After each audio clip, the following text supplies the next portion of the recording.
ഇന്ന് ഞാൻ ഉണ്ടാക്കാൻ പോകുന്നത് സംഖ്യാചക്രം എന്നൊരു ലേണിംഗ് മെറ്റീരിയലാണ്.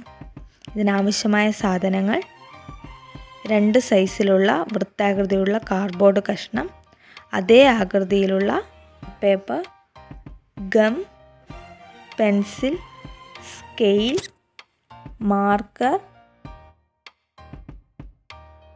ഡബിൾ ടാപ്പ്, ആണി എന്നിവയാണ്.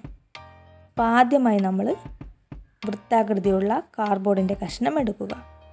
അതിനു മുകളിലായി പശ തേച്ച് കൊടുക്കുക. അങ്ങനെ പശ തേച്ചതിന് ശേഷം അതേ വലിപ്പത്തിലുള്ള ചാർട്ട് പേപ്പർ ഇതിനു മുകളിലായി ഒട്ടിച്ചു കൊടുക്കുക. ഇതേ രീതിയിൽ അടുത്ത കാർഡ്ബോർഡ് കഷ്ണവും ചാർട്ട് പേപ്പർ ഉപയോഗിച്ച് ഒട്ടിച്ചു കൊടുക്കുക. പിന്നെ നമുക്ക് വേണ്ടത് ഈ കാർഡ്ബോർഡ് കഷ്ണം നമ്മൾ 6ആയി ഭാഗിക്കുക എന്നതാണ്. അതിനായി നമ്മൾ പെൻസിലും സ്കെയിലും ഉപയോഗിച്ച് ഇതേപോലെ 6ആയി ഭാഗിക്കുക. ശേഷം ആ ലൈന് നമ്മൾ ഒന്നുകൂടെ കാണാൻ വേണ്ടി മാർക്കർ ഉപയോഗിച്ച് വരഞ്ഞു കൊടുക്കുക. പിന്നീട് നമ്മൾ അടുത്ത കാർഡ്ബോർഡിൽ ഇതേമാതിരി ചെയ്യണം. പക്ഷെ നമ്മൾ നേരത്തെ 6 ഭാഗമാണ് ആക്കിയത്. ഇതിൽ നമ്മൾ 12 ഭാഗമാണ് ആക്കേണ്ടത്.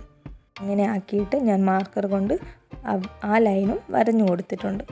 അതിനുശേഷം നമ്മൾ നേരത്തെ 6 ഭാഗമാക്കിയതിൻ്റെ സെൻറ്ററിലായി നമ്മൾ ആണിയൊന്ന് തറപ്പിച്ചു കൊടുക്കുക.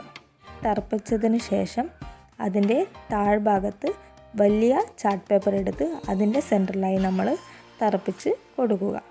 അപ്പോൾ നമുക്ക് ഇതുപോലെയാണ് കിട്ടുന്നത്.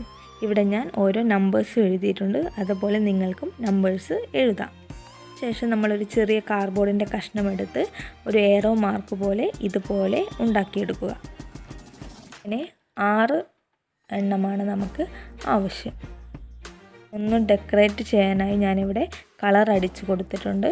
അങ്ങനെ അതിനുശേഷം ഒരു കഷ്ണം ഡബിൾ ടാപ്പ് എടുത്ത് നമ്മൾ ഇതുപോലെ ഒട്ടിച്ചു കൊടുക്കുക.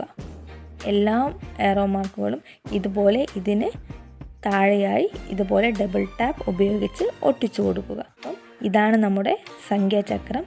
എല്ലാവർക്കും ഇഷ്ടപ്പെട്ടുവെന്ന് കരുതുന്നു. Thank you.